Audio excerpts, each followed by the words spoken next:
मैं अनिल जी के पास आती हूँ, वो भी एक व्यू है। अनिल जी, आपको क्या लगता है कि जिस तरीके से और जिस परिस्थिति में मौत हुई है, ये एक्सीडेंट क्या कहता है अपने आप में? क्या सुरक्षा पर बड़े सवाल नहीं खड़े होते एक बार फिर से? आखिर वो जब जो प्लेन था, उसके बारे में अभी टेक्निकल एस्पेक्ट्स पर मैं बात करूंगी, लेकिन आपको क्या लग रहा है कि क्या ये एक साजिश हो सकती है या इसको एक महज दुर्घटना माना जाए? और अब एनसीपी के लिए कितना बड़ा धक्का है महाराष्ट्र की राजनीति में खासकर? जी। देखिए, दो चीज में इसमें इम्पोर्टेंट है। एक तो ये कि जो वैक्यूम क्रिएट होगा वो तो दूसरा है, जो फॉल आउट है इसका आउटकम है।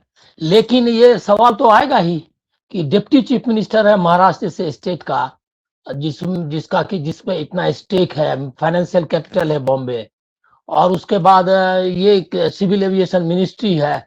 ये क्या सुरक्षा व्यवस्था है? और एक प्राइवेट विमान से जाता है, वो विमान क्रैश हो जाता है।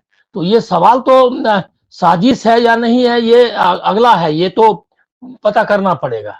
लेकिन इतना तो अपेरेंटली क्लियर है कि भारी सुरक्षा चूक है।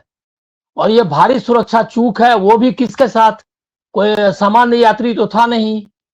अच्छा, जब प्राइवेट एयरलाइंस, जब प्राइवेट ये सब विमान ऑपरेट होते हैं तो उसमें ज्यादा सिक्योरिटी जो ये है, क्या कहते हैं, चेक जो है, ये किए जाते हैं। तो ये जो है, ये तो क्लियर है कि क्योंकि उसमें तो रहता ये है कि जो शेड्यूल्ड डिपार्चर्स हैं या शेड्यूल्ड अराइवल्स हैं, उससे अलग आपको इंतजाम करना पड़ता है। हर एक मैसेज जो उसका नेट तरीके हैं, तो उस तरीके में ये तो मेजर फेलियर है ऑन द महाराष्ट्र गवर्नमेंट और सेंट्रल गवर्नमेंट दोनों का। अब ये वो इंटेंशनली किसी का इंटरेस्ट है नहीं है, पॉलिटिकल इंटरेस्ट है, इंडिविजुअल इंटरेस्ट, उस पर जाने की अभी मतलब अभी हम नहीं जा सकते, क्योंकि आपके पास उतने तथ्य नहीं है और वो नहीं है। अच्छा, दूसरा है क्या कि एक बात तो पक्का है कि चाहे साजिश करें या सुरक्षा चूक हो, इसके लिए जो नाराजगी है लोगों की या संवेदना, वो बीजेपी के खिलाफ जाएगी। जो पॉलिटिकल कंटेक्स्ट है अभी तक के, जो हुआ है, जो सिचुएशन हुआ है, उसमें तो लोगों का जो की संवेदना जो है उनके विपरीत जाएगी। क्योंकि दोनों मतलब जो म्यूनिसिपल कॉर्पोरेशन के इलेक्शन थे, उसमें एकदम दोनों गुत्थम गुत्था थे। तो लोग ये जो साजिश की थ्योरी भी बनेगी, उसके पीछे रीजन यही है। मतलब वो सच नहीं हो ज्यादा, मतलब हम नहीं जानते कि सच है या झूठ, लेकिन लोग जो है ऐसा सोचेंगे। तो मैं मानता हूं कि पॉलिटिकली सुरक्षा के हिसाब से भी और साजिश की जो आशंका है उसके हिसाब से भी सवालों के घेरे में बीजेपी ही आ रही है। बीजेपी की गवर्नमेंट दोनों यहाँ की वहां की। अब है क्या कि उसका आउटकम क्या है?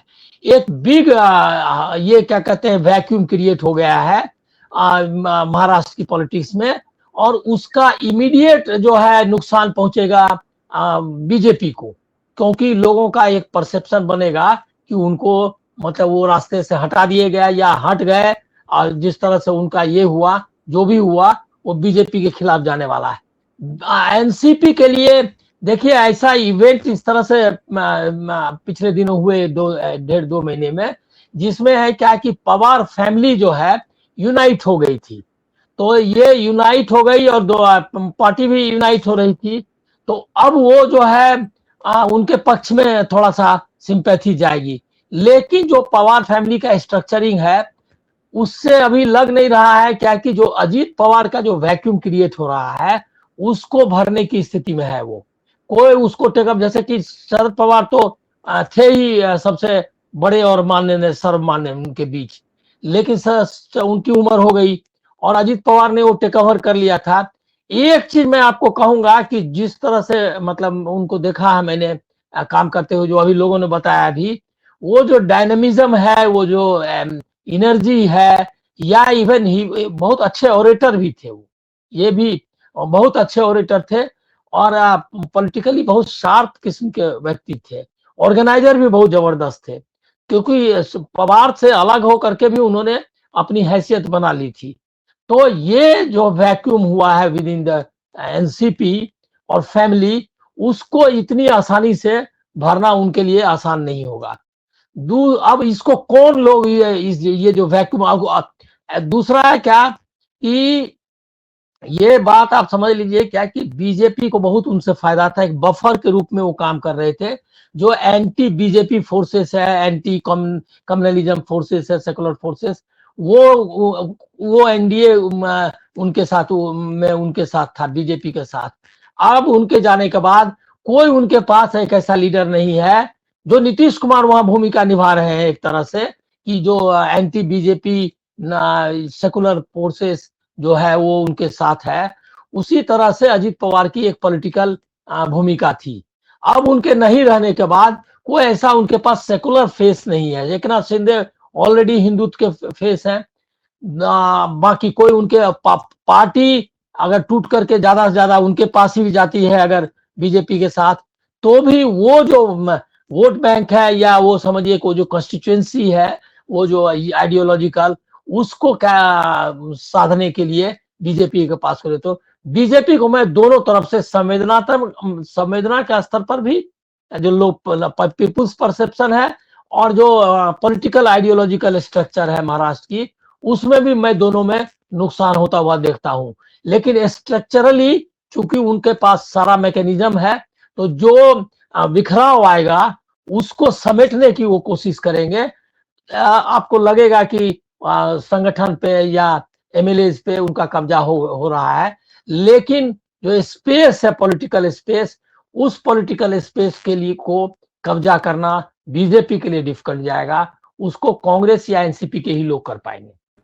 हाँ, ओके। अनिल जी क्या कहेंगे अंत में, बहुत संक्षेप में, क्योंकि समय भी कम हो रहा कम बहुत है। मुझको लग रहा है कि एक रीअलाइनमेंट होगा, पॉलिटिकल रीअलाइनमेंट। स्ट्रक्चरली तो अभी बीजेपी अपर हैंड पर जाएगी, क्योंकि जो एनसीपी का जो बचा हुआ तबका है वो अपनी सेफ्टी के लिए जाने की मतलब उसको तोड़ भी लेंगे और चले भी जाएंगे, जा सकते हैं वो जो उनकी ज्यादा संख्या में। किसी ने मुझको बताया कि 2/3 ऑफ द एमएलए जो है जा सकते हैं बीजेपी के साथ, और बाकी जो है उनके से अलग रहेंगे, ऐसा किसी ने जो जानकार है इनसाइडर उसने बताया।